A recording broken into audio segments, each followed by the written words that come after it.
Assalamualaikum warahmatullahi wabarakatuh. Hello smart student, how are you today? Welcome in our Mathematica class. To find more, please check this out. Oke, pembahasan kali ini yaitu tentang penyajian data. Nah, untuk penyajian data, peta konsep statistikanya di sini kita bagi menjadi 3, yaitu pengumpulan data, penyajian data, dan pengolahan data. Nah, untuk penyajian data ini nanti yang akan kita bahas mengenai diagram, yang kedua mengenai tabel.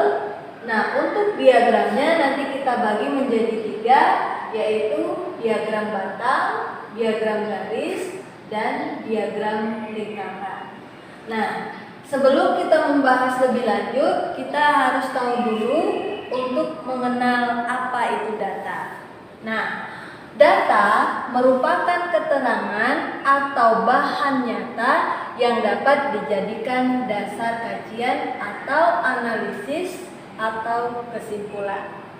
Nah, selanjutnya, datum itu merupakan keterangan atau informasi yang diperoleh dari suatu objek atau kejadian. Nah, datum ini merupakan data merupakan kumpulan dari datum. Nah, selanjutnya ada 3 cara untuk mengumpulkan data. Yang pertama, wawancara atau interview.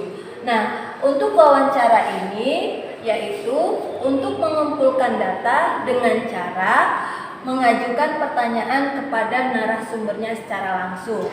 Nah, contohnya misalkan untuk mengetahui keadaan suatu keluarga, maka di situ kita harus menjumpai narasumber, misalkan penghasilannya, jumlah anaknya, pendidikannya, dan lain sebagainya.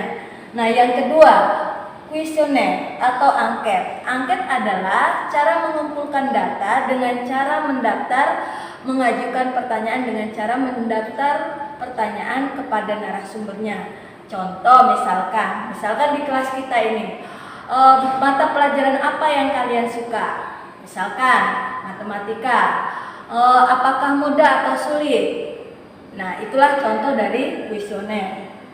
Kemudian yang ketiga, observasi atau pengamatan. Nah, untuk observasi atau pengamatan yaitu mengajukan atau mengumpulkan data dengan narasumbernya secara mengamati apa yang akan dilakukan. Contoh misalkan untuk mengukur tinggi dan berat badan suatu kelas.